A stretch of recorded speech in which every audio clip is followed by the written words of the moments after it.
Well, greetings. Happy holidays. Welcome to my Christmas show. I could say Merry Christmas, but this is just a fun show. It's fun for everybody. So whether you celebrate Christmas or not, I hope you enjoy my reading of holiday books. Now granted, some of them are related to Christmas, but it's really the energy around that.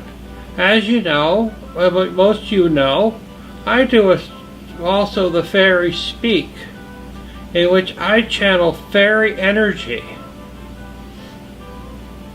And what elf do you know during Christmas that everyone talks about? Anybody? Anybody out there? Many refers to Santa as an elf ahead of the elves. And often, if you read through some books, they actually refer to Santa only really being about yay big. Yay. Not full figure. Now, most of the pictures and videos and, have them much bigger. But can you imagine somebody who's a fairy that is that small could certainly move around a whole lot better than a full-size person, like, for example, me. I'm not fitting up any chimney, that's for sure. Never seen a chimney that I could fit into, even when I was a boy. And sorry to say that, but it is true. So I hope you enjoy my Christmas show or holiday show or happy Halloween show.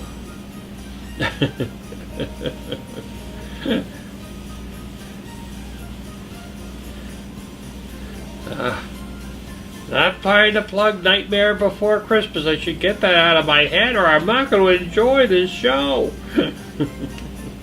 I've been playing Christmas carols all morning, getting myself psyched for this. Some people say I'll often be spotted other times of the year, usually by adults, believe it or not.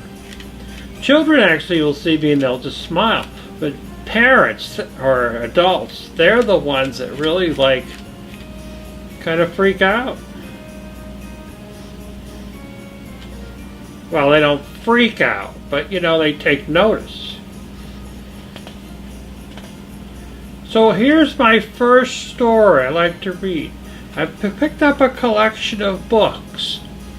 Now they're not all of them. There are some that I won't read, like for example, Polar Express I won't read. I don't like that story because it's about abducting children. I don't think abducting children is a good thing. And maybe I didn't gather the right context of the story, but it is how I interpret it. So that's just my opinion.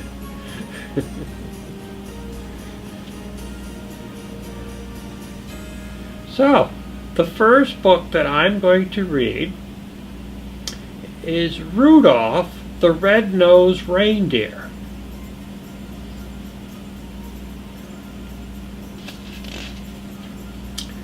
Rudolph the Red-Nosed Reindeer, adapted by Rick Bunsen, illustrated by Arcadia. And this is a little golden book.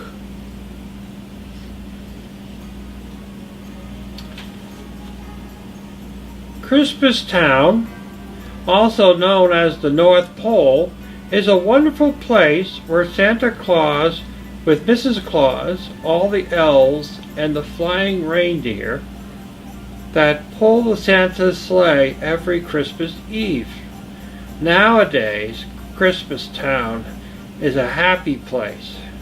The elves make toys, the reindeer fly, but in the old days, everybody had to watch out for the abominable snowman. The abominable snow monster. I don't think he's a monster. He's just unhappy. He was a big furry and hated anything to do with Christmas. And he liked to eat reindeer. Is this supposed to be a happy story? What is this eating reindeer thing?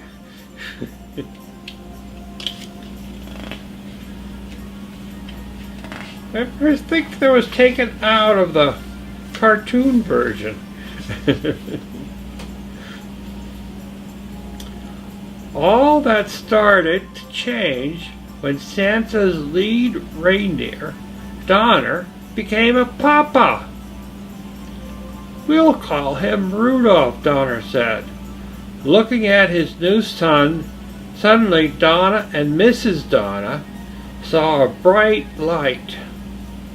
"He's got a shiny red nose," said Donner in surprise. "I'd even say it glows." Santa came to see the new arrival, but then he saw the Rudolph's nose. "Let's hope this glowing stops if Rudolph wants to make my sleigh team," Santa said. "We can't have any shiny noses flying through the sky." So the Donners put a little cover on Rudolph's nose. In the cartoon, it was mud.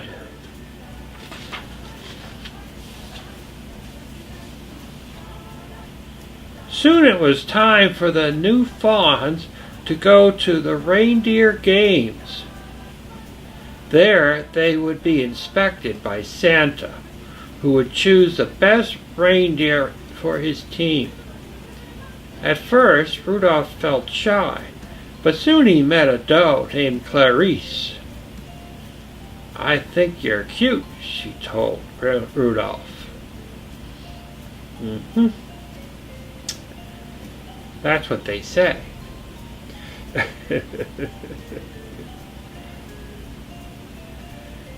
The coach arrived to teach the fawns what they needed to know to be on Santa's team. "First, we'll learn to fly," he told them. "You have to get up to speed and then jump into the wind." Rudolph was so excited about his new friend that he took off with a great whoosh. He soared high over the heads of the reindeer, and Santa too.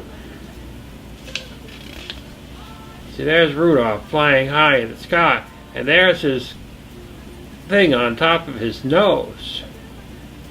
Santa's over here, and there's Rudolph meeting Clarice.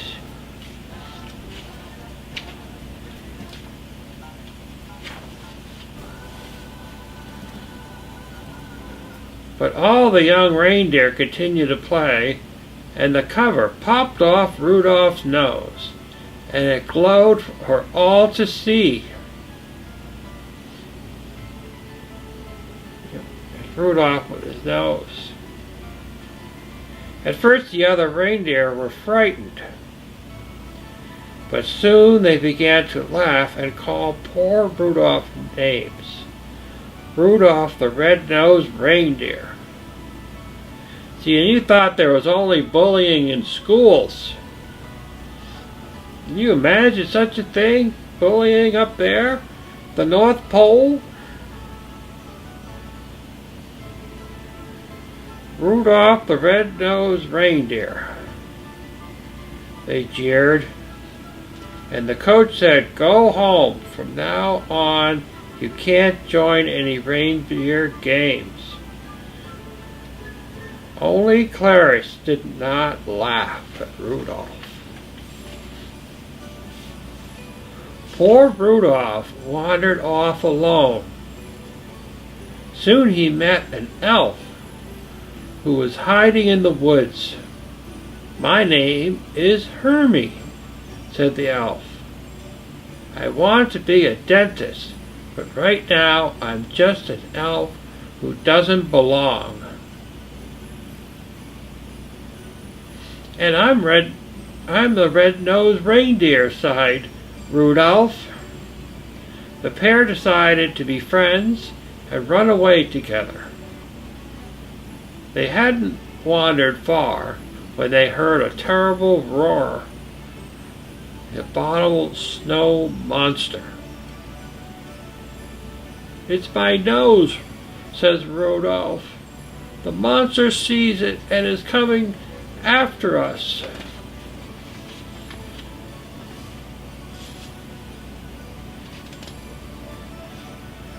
Rudolph and Hermie were saved by Yukon Cornelius, the greatest prospector in the north.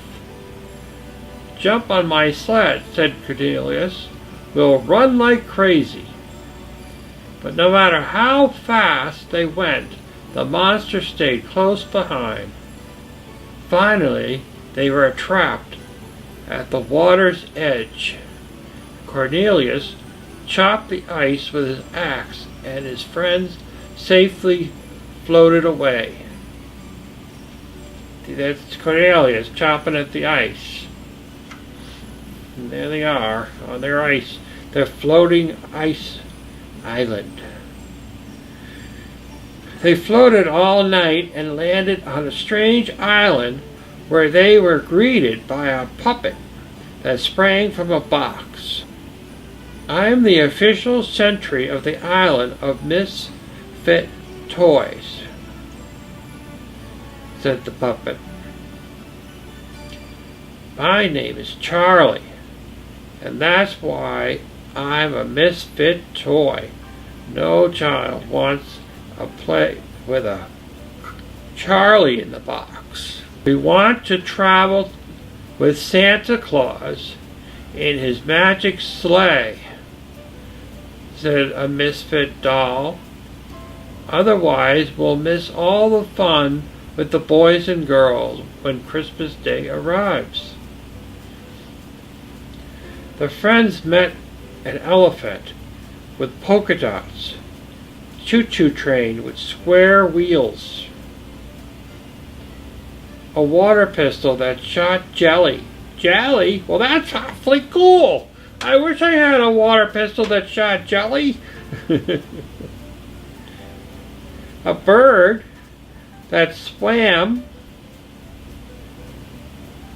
What's wrong with a bird that swam? A cowboy riding an ostrich, and a boat that couldn't float. "We're misfits too," said Rudolph. "Maybe we could stay here with you." But the king of the island would let them stay for only one night. "This island is for toys alone," he said. "A living creature cannot hide here. But you can help us. When you return to Christmas Town, tell Santa about these homeless toys. I'm sure he could find girls and boys who would be happy with them." A toy is never happy until it is loved by a child. The king of the island. That night, while Hermie and Cornelius slept, Rudolph laid awake. "My nose will only bring my friends more danger," he thought. "I must go off on my own." But as he wandered alone in the snow, Rudolph realized that he couldn't run away from his troubles. Smart kid, that Rudolph. Rudolph returned to the main island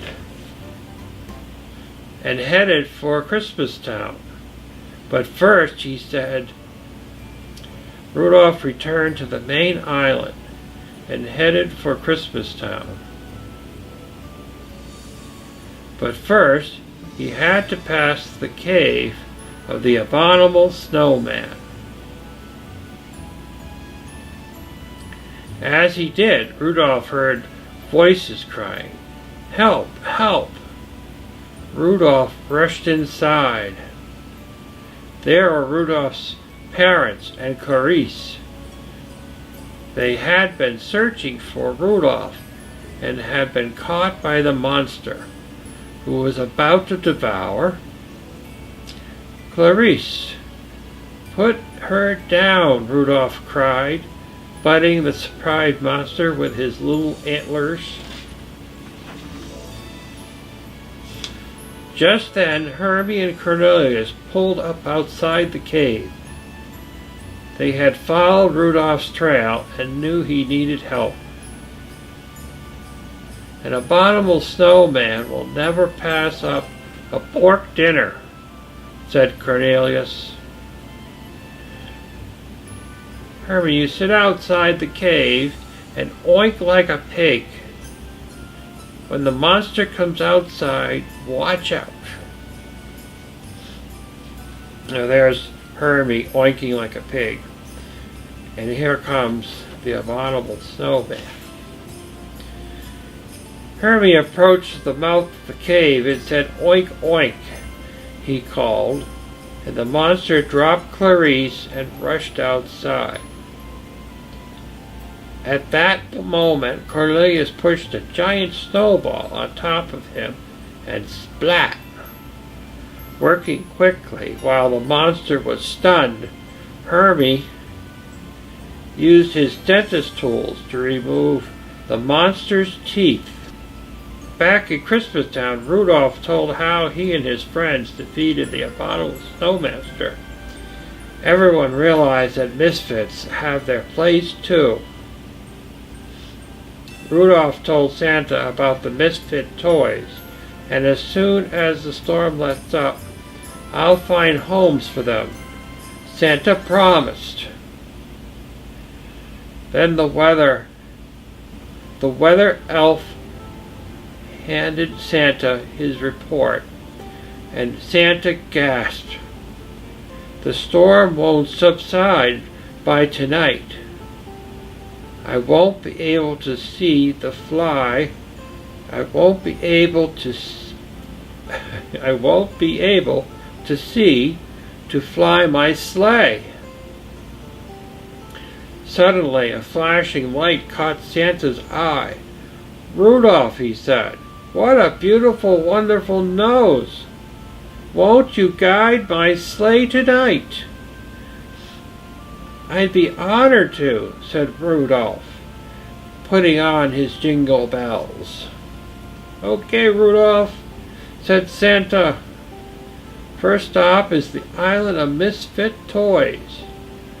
Up, up, and away." And with Rudolph leading the way, Santa soon found loving homes for all those lonely toys.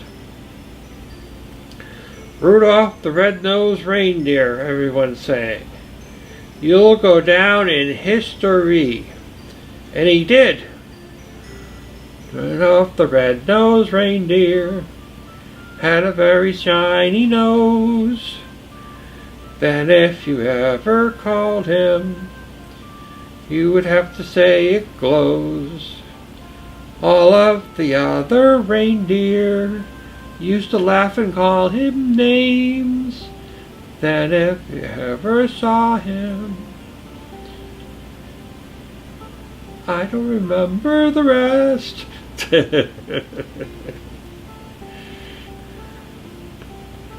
Then one foggy Christmas Eve, Santa came to say, "Rudolph, with your nose so bright, won't you guide my sleigh tonight?" Then all the reindeer loved him. The night before Christmas.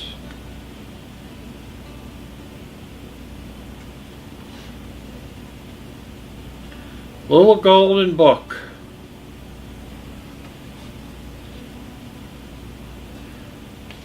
By Clement C. Moore.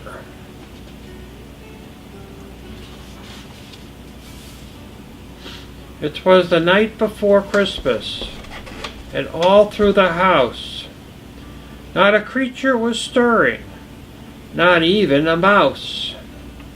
This was written in 1949, renewed in 1976. The stockings were hung by the chimney with care, in hope that St. Nicholas soon would be there. The children were nestled all snug in their beds, while visions of sugar plums danced in their heads.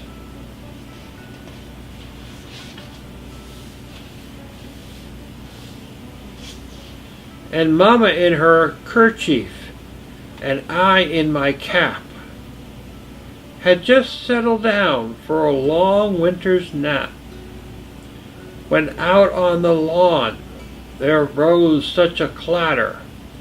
I sprang from my bed to see what was the matter.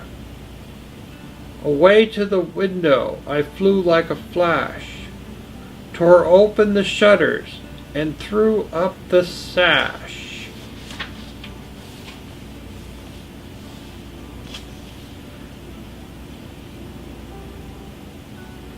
Check that out, huh? The moon on the breast of the new fallen snow gave a luster of midday to objects below, when what to my wondering eye should appear but a miniature sleigh and 8 tiny reindeer. You remember what I mentioned earlier? A miniature sleigh and 8 tiny reindeer.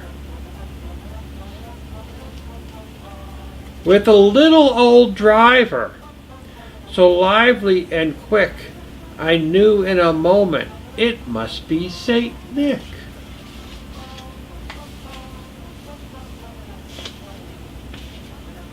More rapid than eagles, his courses they came, and he whistled and shouted and called them by name. Now Dasher, now Dancer, now Prancer and Vixen, on Comet, on Cupid, on Donner and Blitzen, to the top of the porch, to the top of the wall. Now dash away, dash away, dash away all.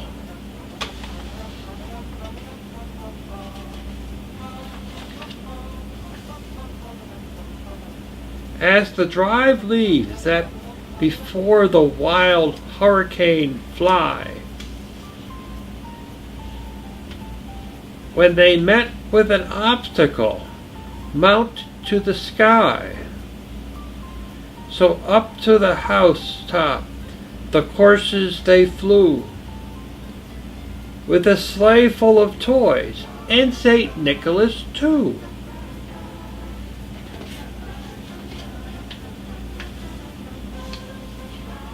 And then, in a twinkle, I heard on the roof the prancing and pawing of each little hoof. Little hoofs, yeah. As I drew in my head and was turning around, down the chimney St. Nicholas came with a bound. He was dressed all in fur, from his head to his foot, and his clothes were all tarnished with ashes and soot. He looked like a peddler just opening his sack. His eyes, how they twinkled. His dimples, how merry. His cheeks were like roses, his nose like a cherry. His droll little mouth was drawn up like a bow, and the beard on his chin was as white as the snow. The stump of a pipe he held tight in his teeth, and his smoke it encircled his head like a wreath. He had a broad face and a little round belly that shook when he laughed like a bowl full of jelly.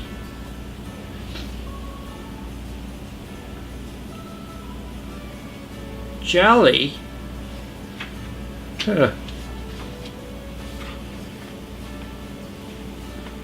Mine shakes like marshmallows. I like marshmallows. And fudge. I always like fudge. Just in case you're wondering, I do like fudge. Maple walnut in particular. Just in case you're wondering. He was chubby and plump and a right jolly old elf. And I laughed when I saw him in spite of myself. A wink of his eye and a twist of his head soon gave me to know I had nothing to dread. He spoke not a word, went straight to his work, and filled all the stockings, and then turned with a jerk, laying a finger outside his nose, and giving a nod. Up this chimney he rose. He sprang to his sled. To his team he gave a whistle, and away they all flew like the down of a thistle. But I heard him exclaim as he drove out of sight, "Happy Christmas to all, and to all a good night." Frosty the Snowman. Frosty the Snowman. Another little golden book.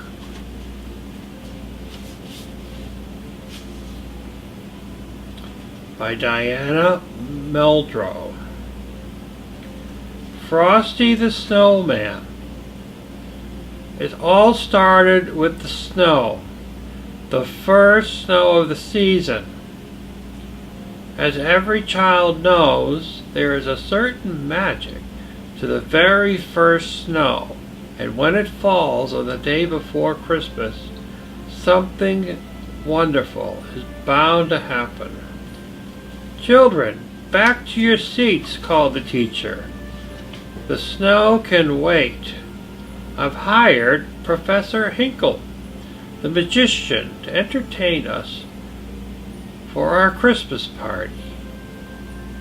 Unfortunately, Professor Hinkle was just about the worst magician in the world.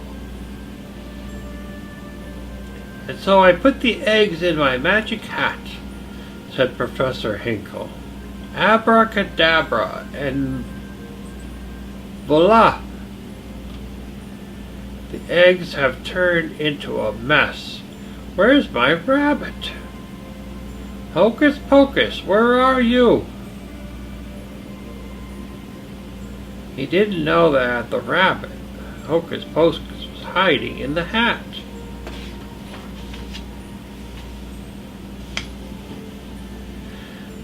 "The only thing this hat is good for is in the trash can," said the Professor Hinkle.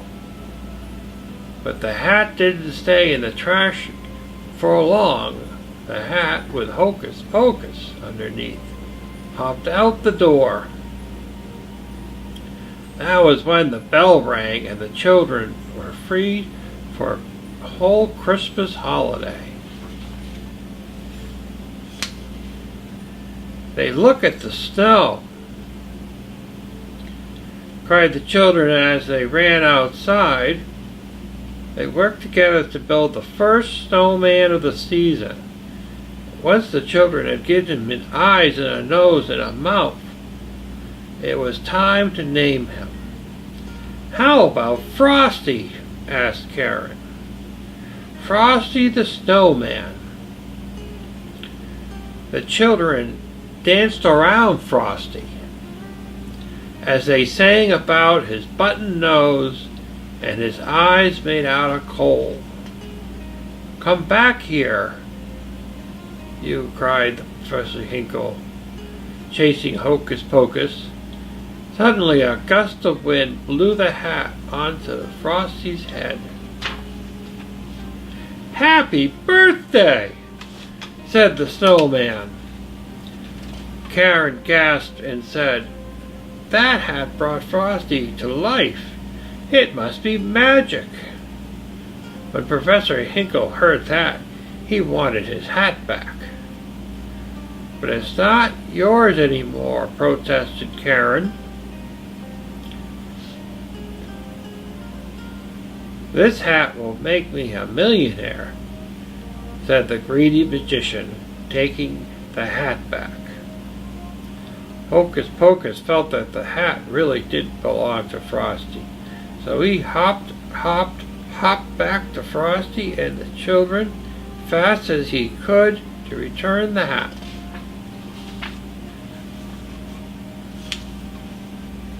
Happy birthday, said Frosty again as soon as the hat was placed on his head.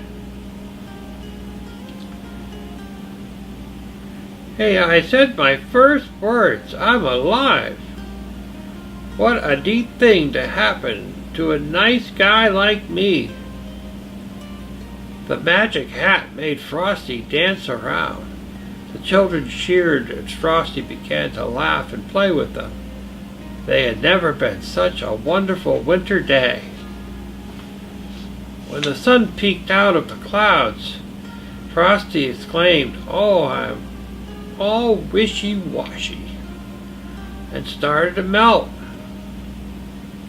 The children knew they needed to take Frosty someplace where he'd never melt, like the chilly North Pole.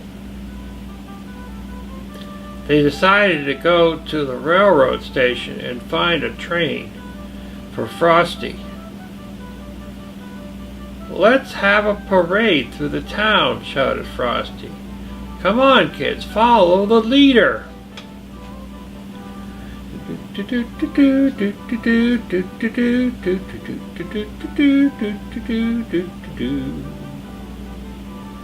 All too soon it was time for the train and Frosty to leave.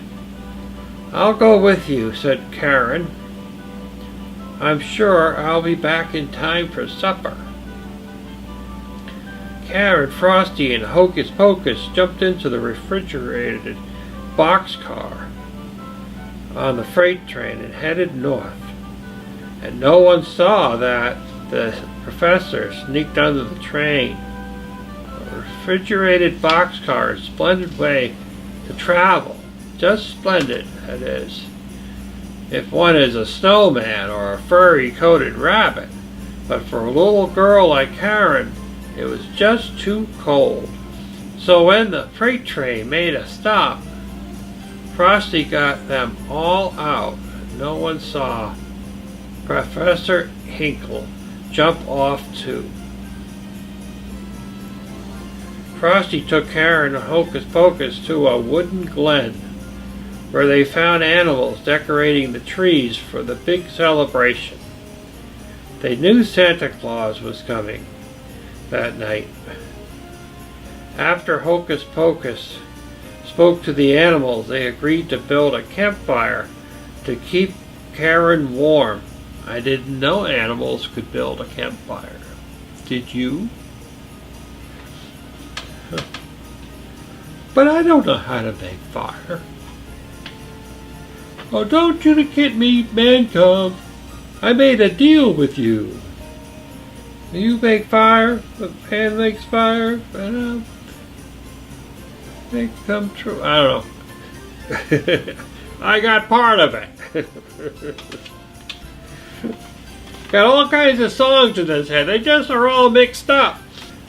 But it didn't take long for Professor Hinkle to catch up with the friends. "Get on my shoulders, Karen," cried Frosty. And Frosty, since he was made of snow, was the fastest Betty Whopper in the world. Soon he and Karen were sliding down the hill, leaving that greedy professor far behind. At the bottom of the hill was a tiny greenhouse for growing tropical poinsettias for Christmas. It was the perfect place for Karen to stay warm. "Frosty, you'll melt in here. I'll only stay inside for a minute," Frosty assured her. But that nasty professor caught up with them and once again, and he locked the door, trapping the friends inside. That night, Hocus Pocus led Santa Claus to the greenhouse to save Frosty, but by then, poor Frosty had melted completely away. "Don't cry, Karen," said Santa kindly. "Frosty's not gone for good. You see, he was made out of Christmas snow.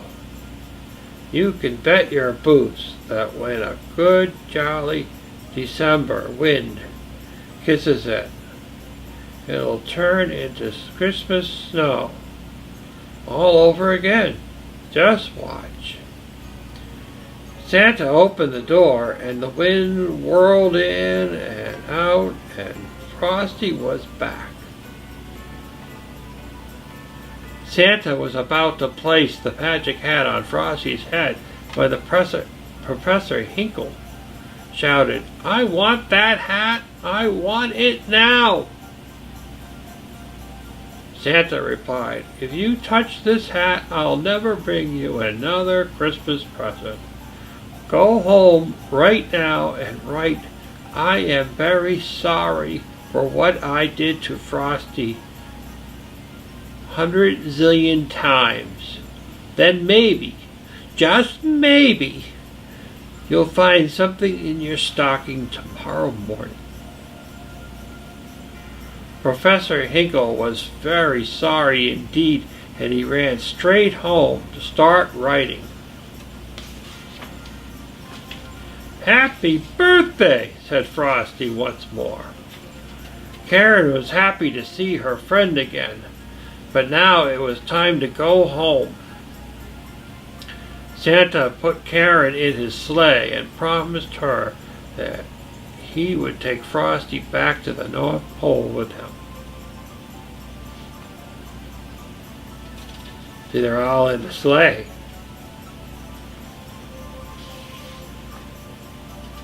Karen hated to say goodbye to Frosty, but Santa said that Frosty could return every year with a magic Christmas snow. Frosty waved goodbye as he hurried on his way. He shouted, "I promise I'll return the following Christmas," and every year he did just that. Merry Christmas. Santa's Toy Shop. This is Walt Disney's story. I don't actually remember reading this before or seeing a cartoon of it. Donald Duck, though, he used to do everything.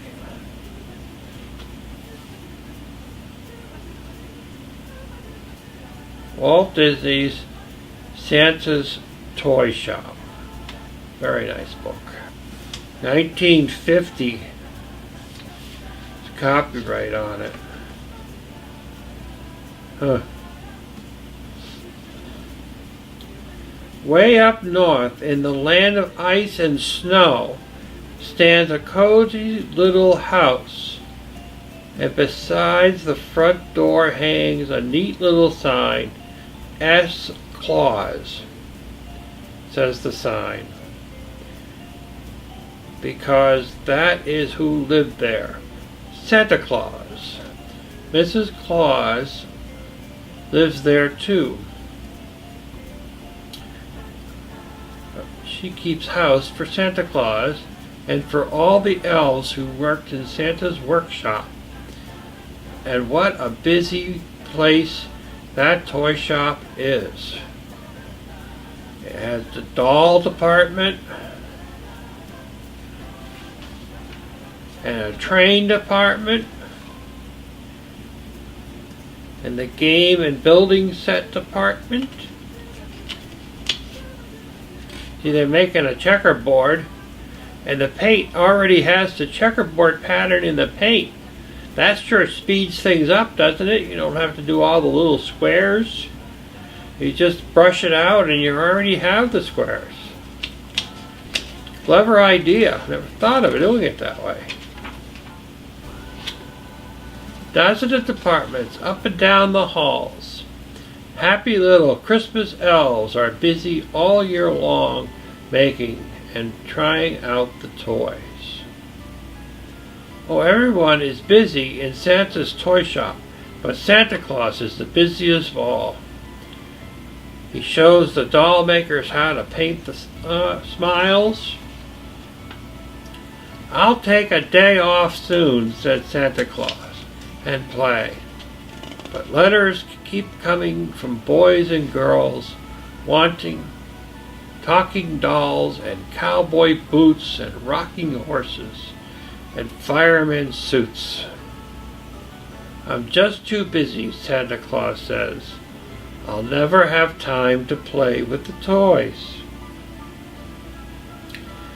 And most of those children have been so good, Santa has to do his best to please them.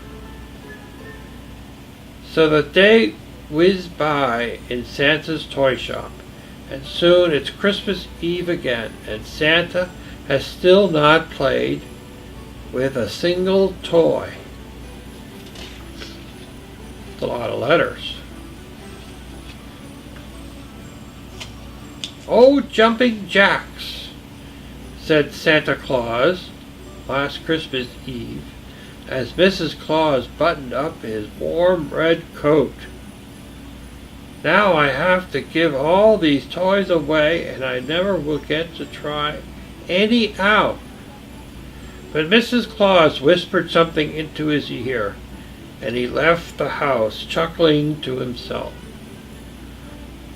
"Wonderful idea," the reindeer heard him say as they waited at the door, hitched to the heaped-up sleigh. Then all night long around the world they flew, and Santa dropped down chimneys with his load of toys, or slipped in doors or windows where the chimneys were too small. The load grew lighter in the sleigh as they went, and at last Santa Claus was slipping down the chimney into the very last house on his list. There he found a Christmas tree, all set up. He put the final touches on it and lit up the lights. He found a plate of cookies and a glass of milk, with a note that said, "For dear Santa Claus." So he sat himself down and had a bite of lunch. Then he unpacked the toys, as he always does, but he did not hustle right away. Not this time, no. He set up the new electric train and set it speeding around the track and through the tunnel. He sent the model airplane spinning around the Christmas tree,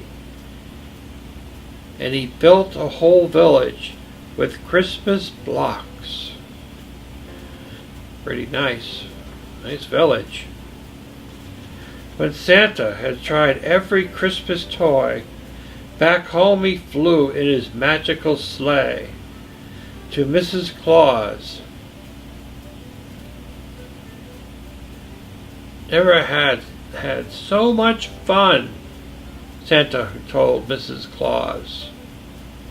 "I did as you suggested, stopped at the last house," and he whispered the children's names in her ear. "Do you think he might pick your house to stop at this year?" What do you think? Think he'll stop at your house and play with the toys? That's kind of a cute little story. Yeah. Santa's Toy Shop. Charlie Brown's Christmas by Charles M. Schultz. By Charles M. Schultz. The first edition was 2015, but we know the story is much older. He just recently made it into a book. Charlie Brown's Christmas. It's the most magical time of the year. Christmas is coming. The air is crisp and cold. Children are ice skating, and the sounds of Christmas carols fills the air. Everyone is in the holiday spirit. Well, almost everyone.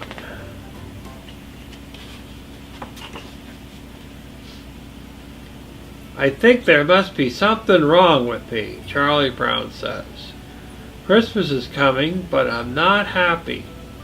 I like getting presents, sending cards, decorating trees, all that, but I always end up feeling sad.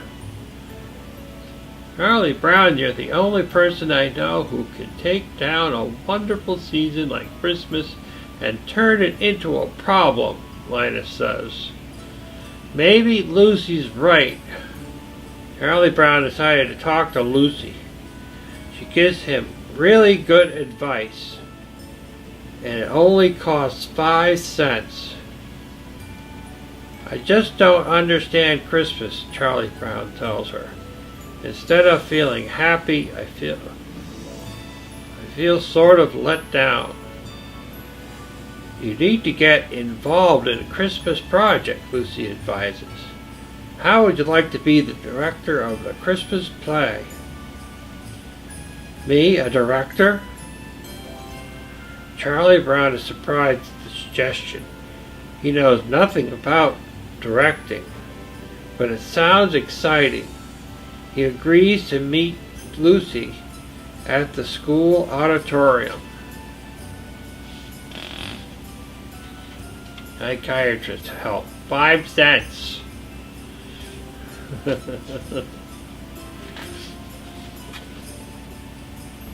On his way to the auditorium, Charlie Brown spots his dog Snoopy carrying a box of Christmas ornaments and lights.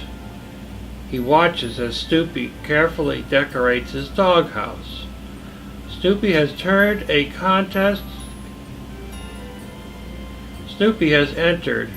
contest to win money for the best neighborhood Christmas lights and displays. My own dog has gone commercial, Charlie Brown groans. I can't stand it. Next, Charlie Brown is stopped by his sister Sally. Will you help me write a letter to Santa Claus, big brother?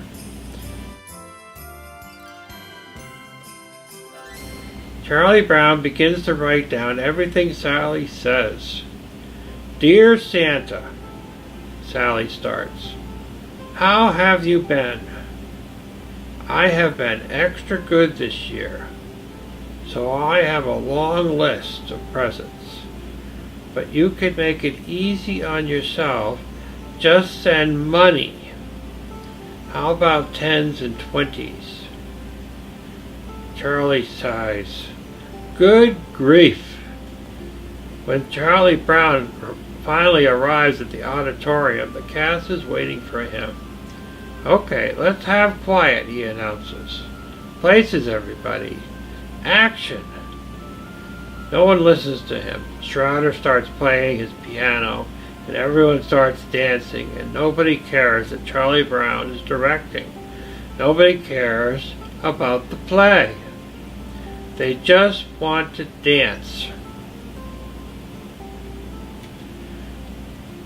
Charlie Brown feels even worse than he did before. This Christmas play is all wrong, he moans. Lucy tries to make him feel better, and everybody knows Christmas is just the time of year for people to buy stuff, she says.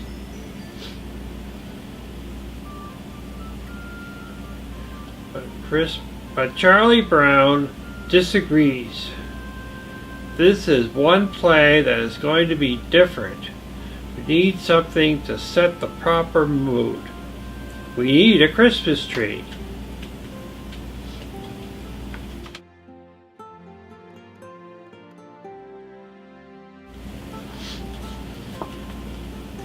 That's it, Lucy exclaims. We need a Christmas tree. A great big shiny aluminum tree. You go get it, Charlie Brown. I'll take Linus with me, Charlie Brown says. The rest of you can practice your lines. Lucy's excited about the Christmas tree. Get the biggest aluminum tree you could find, she orders. Maybe painted pink. My daughter would like a pink Christmas tree. When Charlie Brown and Linus arrived at the Christmas tree lot, they are surrounded by fake trees. Some are plastic, some are aluminum, some are painted different colors, some even have polka dots. Linus knocks on one of the aluminum trees. Do they still make wooden trees? He wonders out loud. Meanwhile, Charlie Brown is starting to feel. When Charlie Brown and Linus arrive at the Christmas tree lot, they are surrounded by fake trees.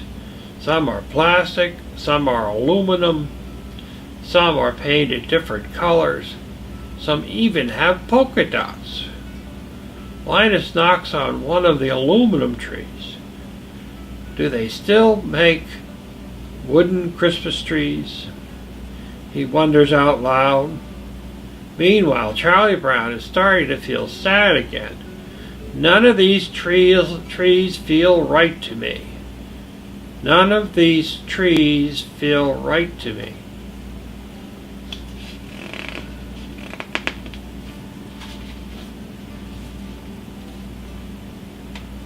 Then Charlie Brown sees it.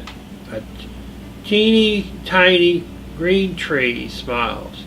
This little tree seems to need a home, he said. Linus had to say, I don't know, Charlie Brown. This doesn't seem to fit the modern spirit. But Charlie Brown suddenly feels better than he has in days. We'll decorate it, and it will be just right for all our day and our play. Besides, I think it needs me. He picks up the tree. Needles tinkle as they fall off the scrawny tree, making it even scrawnier. Charlie Brown is still smiling when he returns to the auditorium. He gently places the tree down on Schroeder's piano. We're back, he announced. Everyone rushed over to see the tree. They are shocked and disappointed at Charlie Brown's choice. You were supposed to get a good tree, Lucy declared. Can't you even tell a good tree from a poor tree? What happens next is worst of all. Everyone starts to laugh at Charlie Brown. Charlie Brown feels even sadder than ever. He turns to Linus. I guess you were right, he says. I should have picked the little tree. I really don't know what Christmas is all about. He pauses and looks around. Isn't there anyone who knows what Christmas is all about? He cries. To his surprise, it is Linus who answers. Sure, Charlie Brown. I can tell you what Christmas is all about. He walks to the center of the stage and says, Lights, please. Somebody dims the lights in the auditorium and puts a single spotlight on Linus. In a clear voice, Linus begins to speak. And there were shepherds abiding in the field, keeping watch over the flock by night. And the angel of the Lord came upon them and said, Fear not, for behold, I bring you tidings of great joy. For unto you is born this day a Savior, which is Christ the Lord. And there was with the angel a multitude of heavenly hosts, praising God and saying, Glory to God, peace on earth, goodwill to men. Everyone is quiet as Linus finishes. That's what Christmas is all about, Charlie Brown says.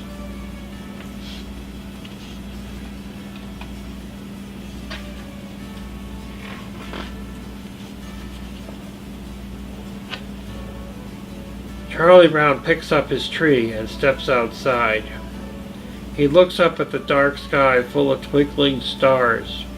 He finally feels happy, deep down inside, the way Christmas is supposed to make you feel. Linus is right, he says to himself. I'm not going to let everyone else's greed spoil my Christmas. I'll take this little tree home and decorate it and show everybody it is really will work in our play. Charlie Brown passes Snoopy's fully decorated doghouse. Snoopy won first prize.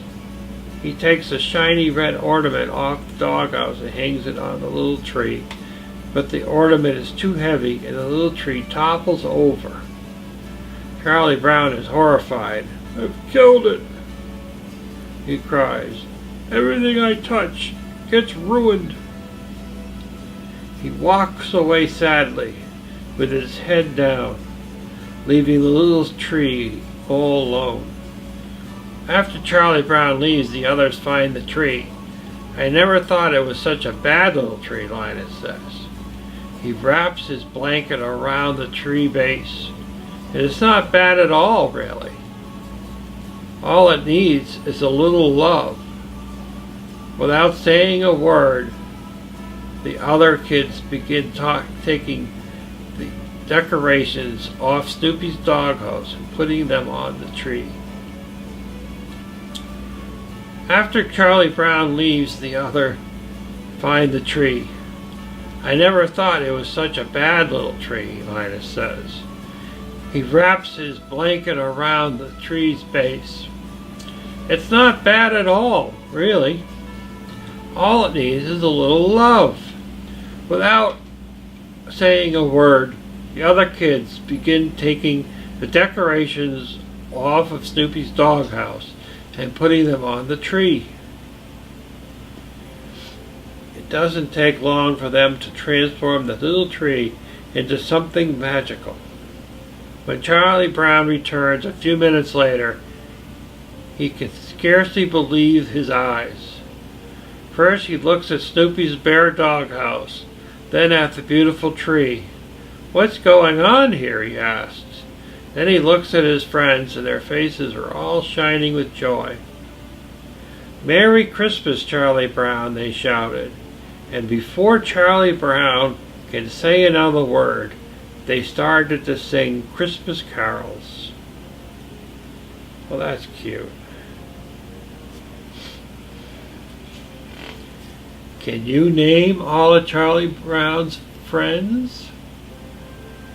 Linus and Lucy and Snoopy and Sally? Well, you guys can fill in the rest.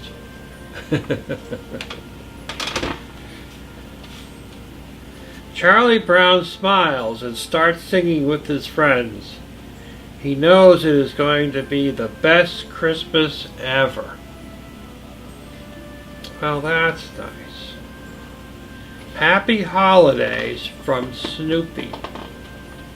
So what do you think this book is? Any guesses? Well, there's your first clue. How the Grinch Stole Christmas. What's a Christmas show without this book, huh? Grow Your Heart 3 Sizes. How the Grinch Stole Christmas by Dr. Seuss. How the Grinch Stole Christmas. Every Who down in Whoville liked Christmas a lot, but the Grinch, who lived just north of Whoville, did not. The Grinch hated Christmas the whole Christmas season. Now please don't ask why.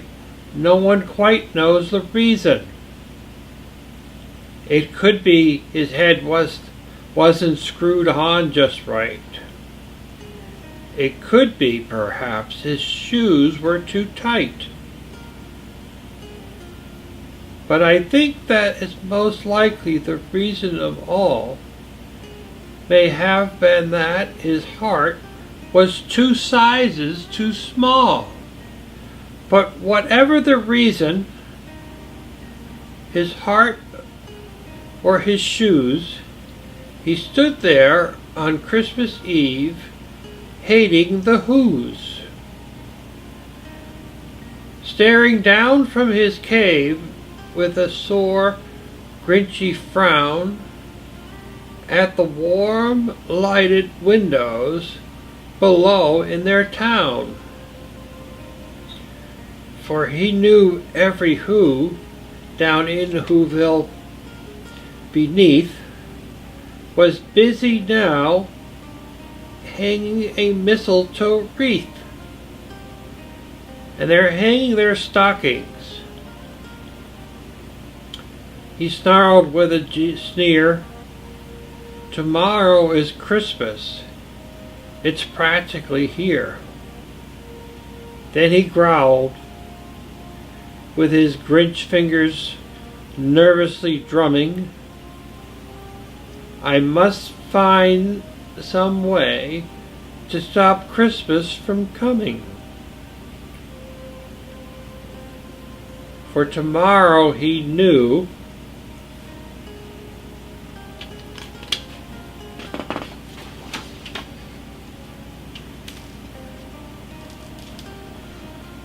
all the Who girls and boys would wake bright and early.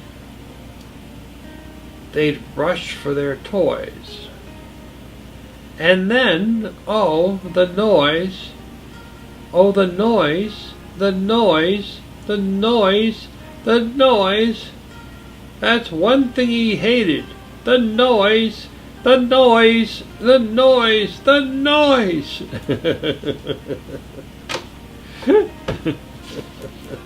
So do you think he hated the noise?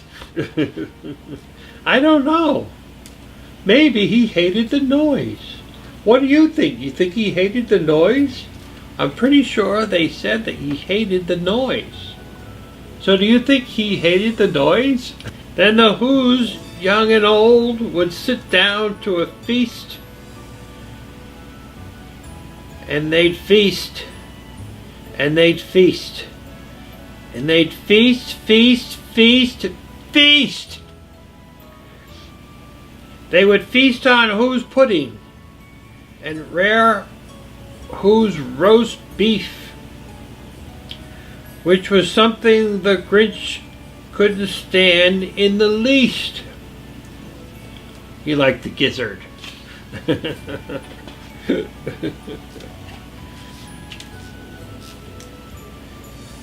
And then they'd do something he liked least of all. Every Who down in Whoville, the tall and the small, would stand close together with Christmas bells ringing. They would stand hand in hand, and the Whos would start to singing. They'd sing and they'd sing. And they'd sing, sing, sing, sing.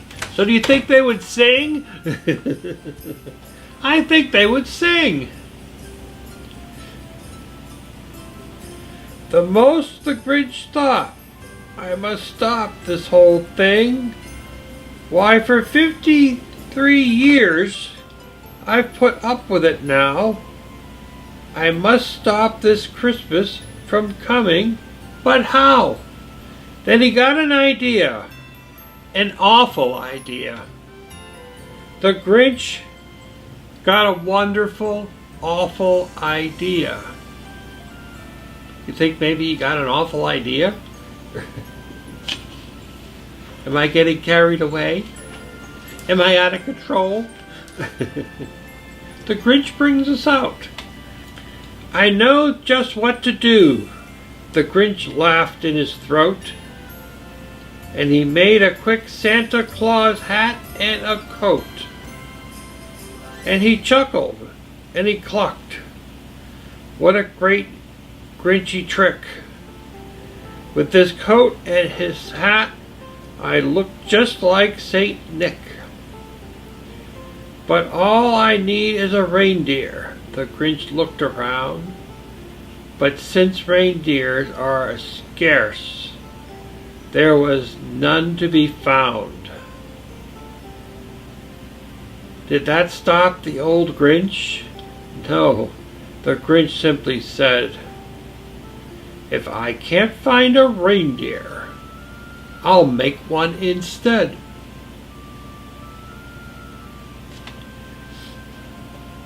So he called his dog Max.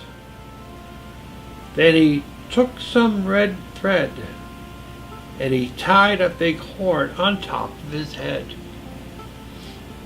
See that? On top of his head.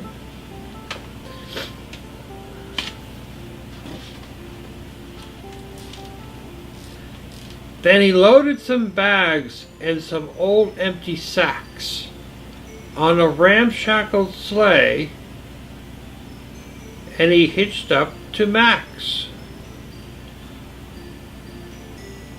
Then the Grinch said, "Giddy up,"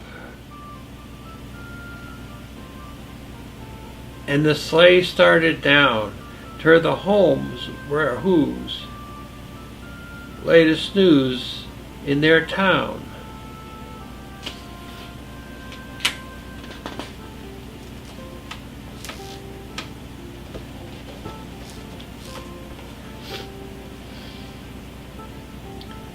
All their windows were dark. Quiet snow filled the air. All the whoos were all dreaming sweet dreams without care. When he came to the first little house, biddy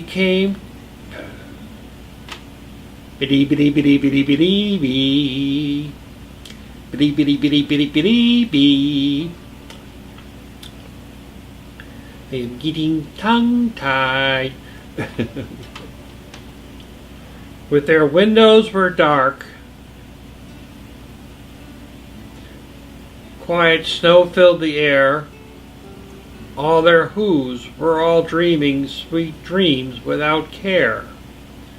When he came to the first little house on the square, this is stop number 1, the old Grinchy Claus hissed, and he climbed to the roof, empty bags in his fists. Okay, they climbed up on the roof to go down the chimney. J.P. Who?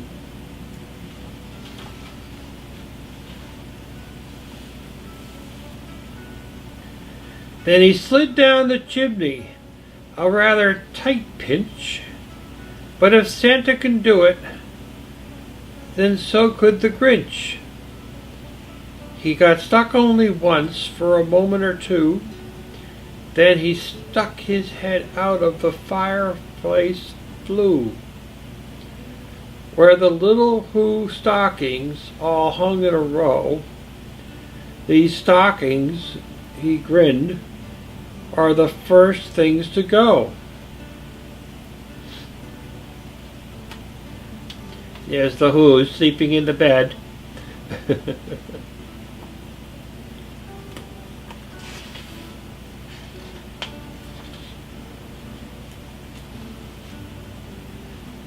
And the wagon says Who Express on it.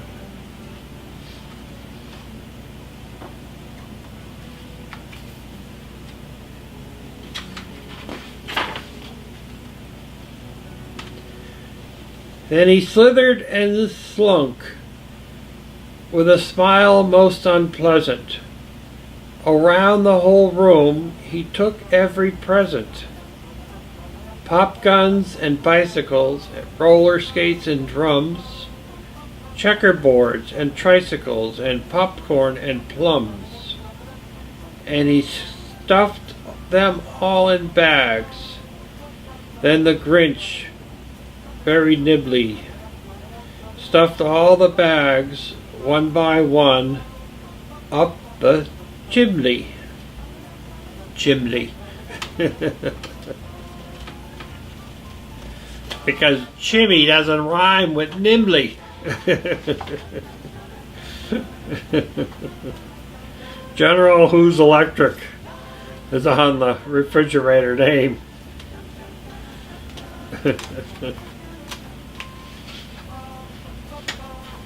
Then he slunk to the icebox, and he took the Who's feast. He took the Who's plumbing. Plumbing? He took the Who's plumbing?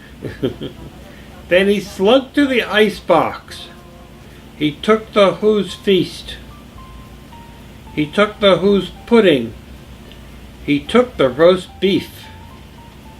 He cleaned out the icebox as quick as a flash. Why, that Grinch even took their last can of Who hash. Then he stuffed all the food up the chimney with glee. And now, grinned the Grinch, I will stuff up the tree. And the Grinch grabbed the tree and started to shove, when he heard a small sound, like a coo of a dove. He turned around fast and he saw a small Who, the little Cindy Lou Who was not more than 2. The Grinch had been caught by this tiny Who daughter, who got out of bed to get a cup of cold water. She stared at the Grinch and said, Santa Claus, why are you taking our Christmas tree? Why? The Grinch has been caught by this tiny Who daughter, who got out of bed for a cup of cold water. She stared at the Grinch and said, Santa Claus, why? Why are you taking our Christmas tree? Why?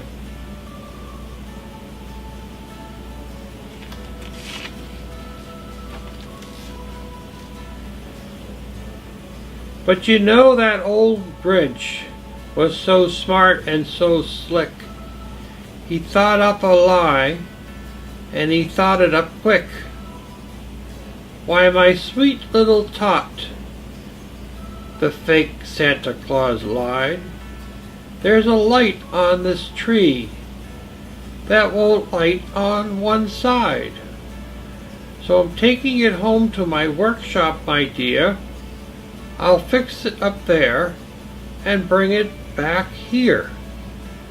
And his fib fooled the child. Then he patted her head, and he got her a drink and sent her to bed. And when Cindy Lou Who went to bed with her cup, he went to the chimney and stuffed the tree up.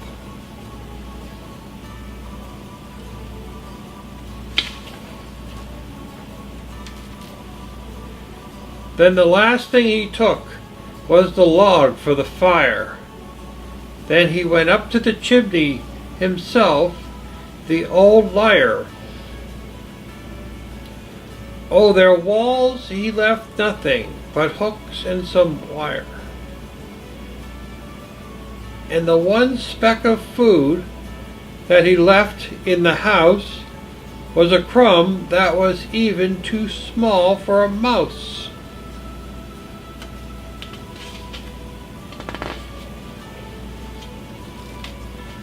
But then he did the same thing to the other whose houses, leaving crumbs much too small for the other who houses. Leaving crumbs much too small for the other whose mouses. It was 1/4 dawn.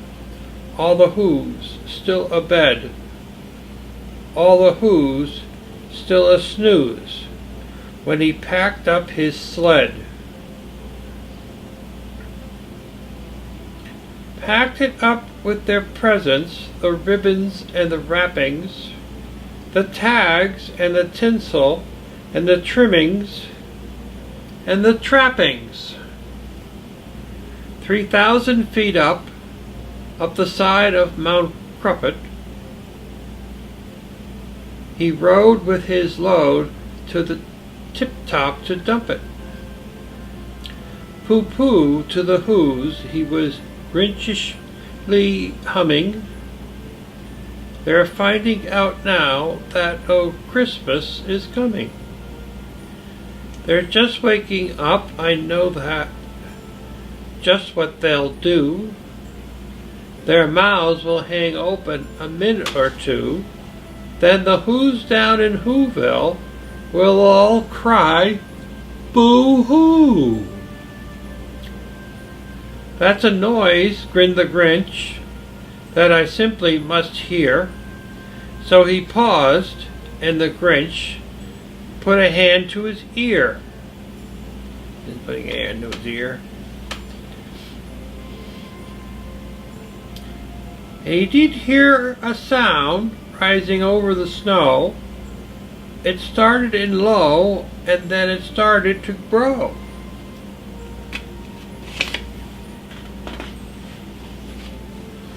But the sound wasn't sad. Why, this sound sounded merry. It couldn't be so, but it was merry very. He stared down at Whoville. The Grinch popped his eyes. Then he shook. What he saw was a shocking surprise. He's a bit shocked.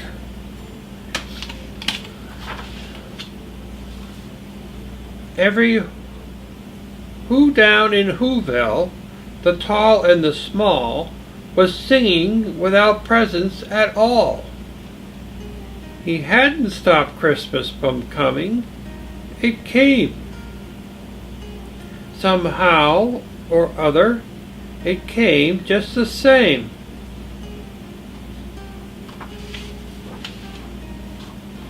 And the Grinch, with his Grinch feet ice cold in the snow, stood puzzled and puzzled. How could it be so? It came without ribbons. It came without tags. It came without packages, boxes, and bags. And he puzzled 3 hours till his puzzler was sore. Then the Grinch thought of something he had before. Maybe Christmas, he thought, doesn't come from a store. Maybe Christmas perhaps means a little bit more. And what happened then? Well, in Whoville they say that the Grinch's small heart grew 3 sizes that day. 3 sizes. It was 2 sizes too small, if I recall. Now it's 3 sizes it grows. And the minute his heart didn't feel quite so tight, he whizzed with his load through the bright morning light. And he brought back the toys and the food for the feast. And he himself, the Grinch, carved the roast beef. The end. And the Who's and the Grinch live happily ever again. The Grinch. How the Grinch stole Christmas. Well, I hope you enjoy my story time with Santa. It certainly has been a hoot for me. I have certainly enjoyed it a lot, and I really hope you enjoy it too. I hope you get inspired to read books, real books with paper. They are well worth it. You can put them on a shelf. When the power's out and the battery is dead on your phones, you could still read them by candlelight or flashlight to your friends, to your kids, to your family, and to the Who's in Whoville.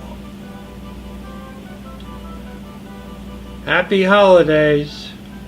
Boo-hoo.